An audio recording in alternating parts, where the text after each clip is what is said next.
77 FM KNZR. Welcome back to the Jaz McKay Show on 1560 AM, 97.7 FM KNZR. You might notice that I don't have the distinctive voice of the great Jaz McKay, and that's because I'm not Jaz McKay. You are listening to Assemblyman Tim Donnelly filling in. It is my intense pleasure and privilege to be on the program hosting for the great one. But after the break, we're going to have your favorite Assemblywoman, Shannon Grove. So make sure you tune in. But right now, we have two young men who care about their country, who are involved in politics. I met them at the Day of Resistance, and it's exciting. We hear everybody talking about the youth vote and the youth this and the youth that, but we never hear it. I don't hear very much that we talk to the youth. So I thought I would just bring these young men on. I've got Philip Peters, who's a member of the Kern County Young Republicans, and Matt Brayman, who is the chairman of the Kern County Young Republicans. Gentlemen, thanks for coming on. Good afternoon. How you doing today? Great.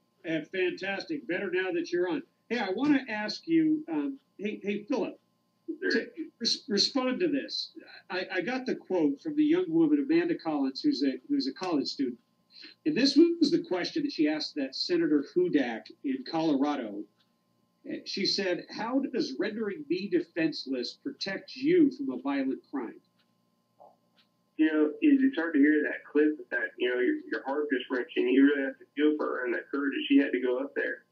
But I don't know if it's something going on in Colorado or what, but a while back, the representative there, Joe Salazar, he came out with a little public service announcement telling women that they don't need guns to prevent rape. You know, that's why we have call boxes and safe zones. Well, we saw those safe zones worked out in places like Newtown and Aurora. So I think...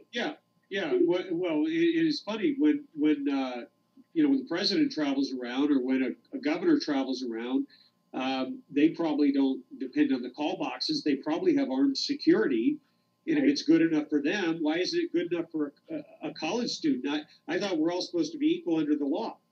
Absolutely. And, you know, the thing is that kind of Gene touched on earlier, but the thing is, it boils down to the fact that the only thing that can stop a bad guy with a gun is a good guy with a gun. And you guys really be doing a public service by teaching people a healthy respect for these guns and giving them the skills to use them. You're making way too much sense here today to be so young. Hey Matt, I want to get you in on the discussion here. Get just Matt Brayman and Philip Peters for coming on in expressing your viewpoint and for just being involved politically. I think that is important. You guys are the future, and I'm excited about it. I'm optimistic. God bless you and Godspeed. We're gonna go to a break here, and when we come back up, we're gonna have the great Shannon Grove.